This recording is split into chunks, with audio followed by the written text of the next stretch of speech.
Di tengah malam yang sunyi, terucap kata-kata yang penuh kebenaran. Kira-kira pesan apa yang disampaikan Ustadz Abdul Somad kepada Jenderal Listio Sigit? Pesan yang menyimpan nasib kita bersama.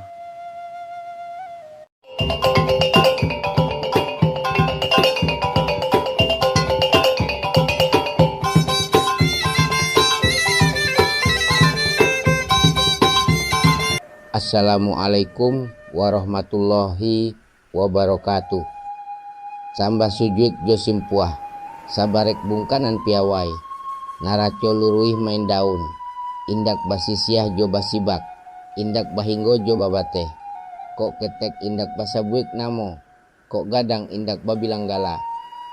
Ujuiknyo sambah nanta serak kapado hadiran sadonyo di kanal YouTube Minang Mustika Jaya Nanko. Dari sintua kasandiang baka, urang mamukek pagi-pagi, dari ujuang taruih ke pangka, dari tengah sampai ke tapi, indak baatok joba rompai, bukan bahinggo joba bate, ketek indak basa buik namo, gadang indak bahimbau gala, ujuik taucap nanta panggienan hadir di kanal Kito Nangko. Saudara sekalian yang kami hormati, ada sebuah pertemuan yang sangat berharga yang terjadi di tengah malam di Tanah Riau. Padahal semula Jenderal Listio Sigit Prabowo tidak diperkirakan bisa hadir karena harus menghadap Presiden. Namun demi mendengar suara hati rakyat secara langsung, beliau tetap berangkat. Pesawat beliau mendarat pukul 9 malam di Bandar Udara Sultan Syarif Qasim II Pekanbaru, lalu langsung meluncur ke kediaman Ustadz Abdul Somad di Rimbo Panjang Kampar. Awalnya Ustadz menduga kedatangan itu hanya sekadar menyapa sebentar. Namun ternyata pertemuan itu berlanjut hingga hampir pukul 12 malam. Di tengah kehangatan percakapan yang penuh rasa hormat, Jenderal bertanya dengan tulus, apa yang Ustadz rasakan dan tangkap dari hati masyarakat saat ini? Dan dari situlah mengalir 3 pesan jujur yang menjadi cermin keinginan seluruh rakyat. Mari kita simak bersama dengan hati yang terbuka. Pertama, penuhi hajat hidup masyarakat sepenuhnya. Pastikan kebutuhan pangan pokok bisa didapat dengan harga yang terjangkau dan wajar, tidak memberatkan pundak rakyat kecil. Buatlah biaya pendidikan dari jenjang paling dasar hingga perguruan tinggi menjadi ringan dan mudah diakses oleh siapa saja, agar tidak ada anak bangsa yang putus sekolah hanya karena tidak punya biaya. Pastikan pula setiap orang yang telah menamatkan pendidikannya memiliki jalan yang jelas untuk mendapatkan pekerjaan yang layak dan sesuai kemampuannya, sehingga keringat dan ilmunya tidak terbuang sia-sia. Sediakan pelayanan kesehatan yang baik, adil dan manusiawi bagi seluruh rakyat agar orang sakit tidak perlu takut berobat karena biaya dan tidak harus menanggung penderitaan sendirian. Serta bangun dan jaga tempat-tempat ibadah agar nyaman, aman dan tenang bagi siapa saja yang ingin mendekatkan diri kepada Tuhan. Ketahuilah Jenderal, inilah kenyataan yang sering terlupakan. Orang yang perutnya lapar, orang yang menganggur tak punya pekerjaan, orang yang sakit tak terobati, atau orang yang hatinya jauh dari ketenangan ibadah mereka adalah manusia yang tekanan batinnya sudah sangat berat. Ketika hati sudah penuh sesak dengan kesusahan sekian banyak itu, emosi mereka menjadi sangat tipis dan mudah meledak hanya karena hal kecil sekalipun. Kemarahan yang seharusnya bisa diredam, bisa berubah menjadi gejolak yang besar jika kebutuhan dasarnya tidak terpenuhi. Kedua, tertibkan dan aturlah media sosial dengan bijak. Terapkanlah prinsip yang jelas.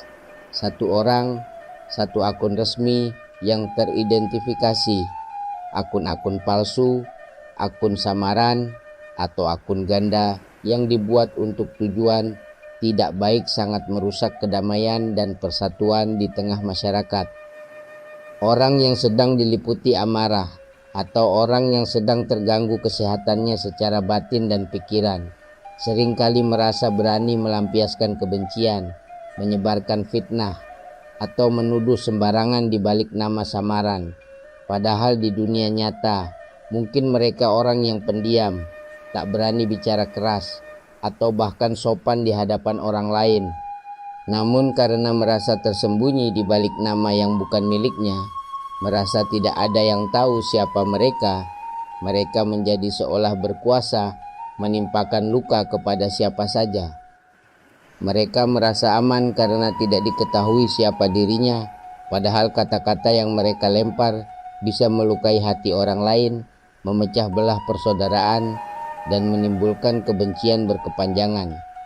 Satu tuduhan tanpa bukti bisa merusak nama baik puluhan tahun.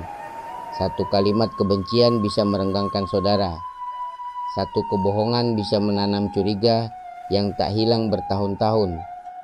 Padahal sekalipun manusia tidak tahu, Tuhan yang Maha Melihat tetap mencatat setiap kata. Jika kejahatan, kebohongan, atau kebencian masuk menyebar lewat media sosial, dampaknya tidak lagi sekadar sebesar benih penyakit, ia akan tumbuh meluas, membesar dan menyebar begitu cepat hingga dampaknya terasa sebesar raksasa atau gajah. Satu kebohongan bisa terbang ke seluruh negeri dalam hitungan menit, sementara kebenaran butuh waktu lama untuk mengejarnya kembali. Oleh karena itu, ketertiban di dunia maya sama pentingnya dengan ketertiban di jalan raya. Ketiga, pejabat publik jangan membuat pernyataan yang keliru atau ceroboh. Pilihlah kata-kata dengan hati-hati. Pikirkan baik-baik dampaknya sebelum berbicara di depan umum atau menuliskannya di media sosial. Ketika rakyat sedang merasakan kesempitan hidup, sedang bersusah payah memenuhi kebutuhan sehari-hari, lalu mereka melihat atau mendengar pejabat bicara seenaknya, memamerkan kemewahan, atau mengeluarkan perkataan yang tidak menyentuh hati, maka kemarahan yang sudah terpendam itu bisa meledak menjadi amarah yang sangat besar dan sulit diredam. Dan ingatlah baik-baik jenderal, jika kemarahan rakyat itu meledak, yang harus turun ke lapangan dan berhadapan langsung bukanlah pejabat yang bicara sembarangan tadi. Yang harus menahan amarah, mendamaikan, dan berisiko menerima pukulan adalah anak buah bapak para anggota kepolisian di jalanan dan desa. Mereka itu manusia biasa, bukan mesin atau robot. Mereka punya hati, punya perasaan, punya keluarga yang dicintai.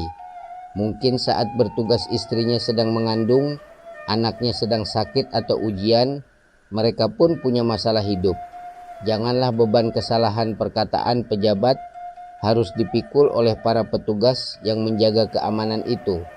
Itulah 3 pesan jujur yang disampaikan di tengah kehangatan malam itu. Pesan tentang kesejahteraan, ketertiban, dan rasa tanggung jawab. Semoga ini menjadi peringatan bagi kita semua. Kekuasaan adalah amanah, dan amanah itu harus dijalankan sebaik-baiknya demi kebaikan bersama. Saudara sekalian, bagaimana pendapat Anda tentang pesan-pesan ini? Apakah Anda juga merasakan hal yang sama di tengah masyarakat kita? Silakan tuliskan pendapat dan harapan Anda di kolom komentar di bawah. Mari kita diskusikan dengan sopan dan penuh hikmah. Jika video ini bermanfaat dan menyentuh hati Anda, jangan lupa tekan tombol suka. Bagikan agar pesan ini sampai ke telinga lebih banyak orang, terutama para pemimpin kita. Dan pastikan Anda sudah berlangganan kanal Minang Mustika Jaya, serta nyalakan lonceng notifikasi agar Anda tidak ketinggalan pesan-pesan hikmah dan kearifan budaya selanjutnya. Mari kita sama-sama berdoa dan berusaha agar negeri ini semakin baik, semakin adil, dan semakin makmur bagi seluruh rakyatnya.